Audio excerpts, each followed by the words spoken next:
And the character of God is revealed through Christ as his authority over death, raises this man from the dead, and we see the character of God. When is your neighbor going to see the character of God? Through you.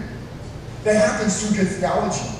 That happens through good exploration and discovery as we fall in love with who Christ is, through the transforming as Christ pursues. We flesh it out. We learn this. We begin to know what it means to love our neighbor when we fall more in love with Christ and we learn from the Scriptures.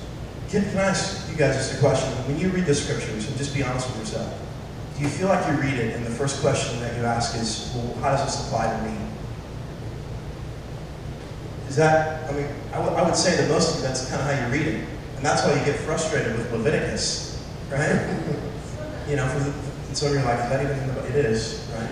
Aunt Jemima's not, but Leviticus is, right? But you read that and you're like, well, how does this apply to me? I don't understand where Leviticus is going. If you begin to ask the question first, what does this reveal about God and how does this apply to you? Then you can read a book like Leviticus and walk away and worship. So my encouragement, first of all, is to read the Scripture in your closet by yourself, like Jesus said. Go to your closet and pray. Stop meandering on the dribblings of others. But also when you're reading the text, ask first in every word, what does this reveal about the character of God? Often in my studies, in my devotion, my time away from studying to preach, I'll look at one verse for a half an hour. And I'll read that verse and I'll just sit there with my journal. What does this verse teach me about the character of God? And then at the end of that, how does this apply to me? Ah, yes. I worship and I go as a proclaimer of the gospel. It always comes back to that. The application is always, and now I go and I share and I love. It always comes back to that. Because when you get the picture of a great God, then you have to tell others, you see? But when it starts with, well, how does this apply to me? Then you've elevated yourself above the Scriptures. And then this Bible is just a book that Joel Osteen wrote, and not the true book of life. Are you with me? It's a real practical shift that you can make in your own study by yourself, not guided by a preacher, or pastor, or anyone else. And that's so good because listen to what he said. That's a practical shift. Oftentimes when we think of theology, we think of this deep intellectual theory or conceptual study of these things that don't apply to us, because this is a book that's written over 1,500 years to different languages, different cultures, and so we don't think it applies to us. What a practical way to study the Scriptures, which is also, by the way, one of the reasons why we study a passage of Scripture a week as a community. And then we flesh it out together in our small groups on Sunday nights that we call Origins, because there's so much depth. That's why we can read this over and over and over again and continue to reveal truth over and over again. But what you were saying is a great picture of 2 Corinthians 5, verse 17 through. But the old is gone, the new has come because of Christ, and again, here's a deep theological term that we always toss around about reconciliation. Again, estrangement. God's holy, man's sinful, man's not. The reconciliation ministry of Christ, bringing the estranged relationship together. Because of that, we're a new creation. The old is gone. But he says in verse 20, it says, again, this is Paul writing, we are therefore Christ's ambassadors.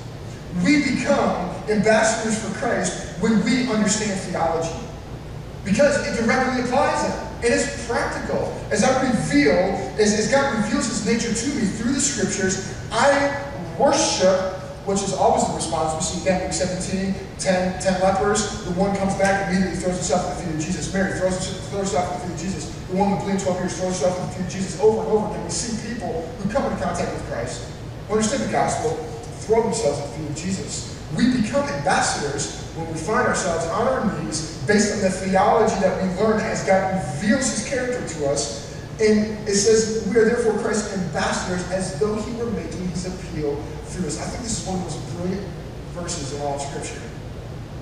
As though He were making His appeal through us. I just got back from Denver.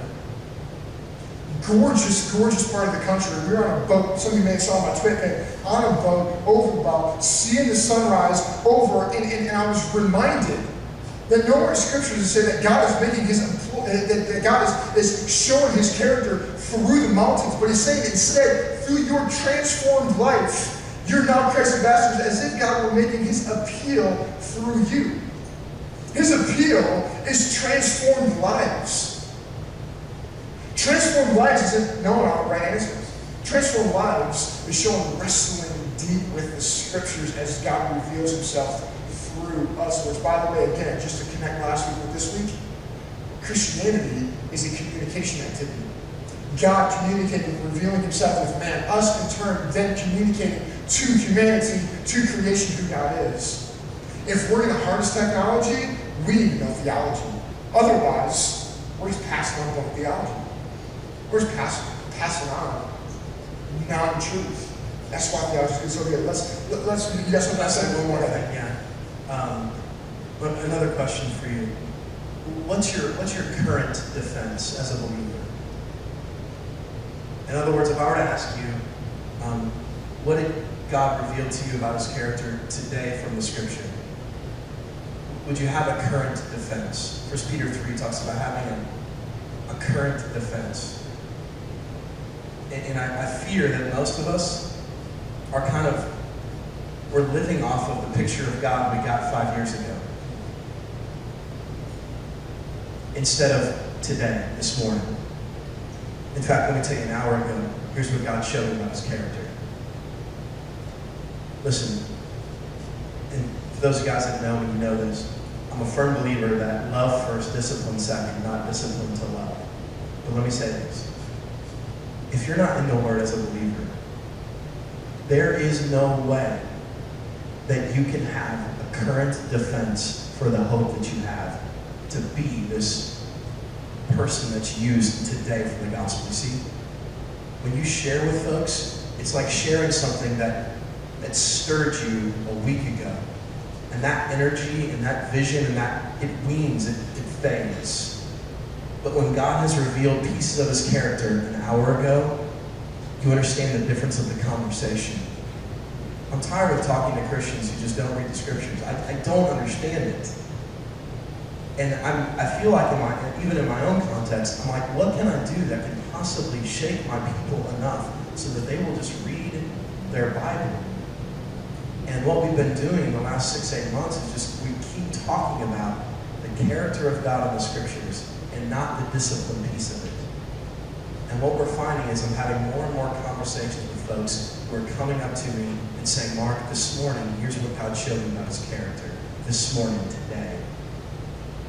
Be encouraged by that. As a 16, 17, 18-year-old man or woman here, it's your call as a believer to have a current, a now defense. The person that you shared Jesus with is not interested in what he showed you 5 years ago. He wants to know now. Everything's current in our culture. What is now? What is now? So keep going. I'm sorry. That's good, man. That's good. So, a quick litmus test. If the scriptures reveal who Christ is, if the scriptures reveal who God is, obviously through Christ, and we begin to see the nature of God through the scriptures, and if what comes to mind about God is the most important thing about us, why are we not reading the scriptures? Because the scripture reveals who God is, and if I genuinely, intimately, and passionately love God, I will learn about who he is, and his nature, and his character, and therefore learn who I am. Because if I know who he is, I'll know who I am. If I know what he does, then I'll know what I'm supposed to do. The scriptures support and teach us how to live, because they teach us who God is, ultimately showing us how to live. Here, we're going to shift here. We've laid the foundation. We've shown how theology shapes identity, and we've shown how the scriptures are used to continue to shape the theology, which shapes our identity. And so we want to shift, and we're going to end with this, and we're going to talk about this one piece, and we'll show you a quick clip. And Mark actually made this video 2 years ago now, probably. It's got nearly 500,000 hits on YouTube. I've showed this several years ago, but John Piper, who's a pastor up north, this is him talking, and he says something, and he's going to attack some bunk theology real quick here, and then we're going to end with this, and we're going to respond from some more worship. But watch this clip real quick.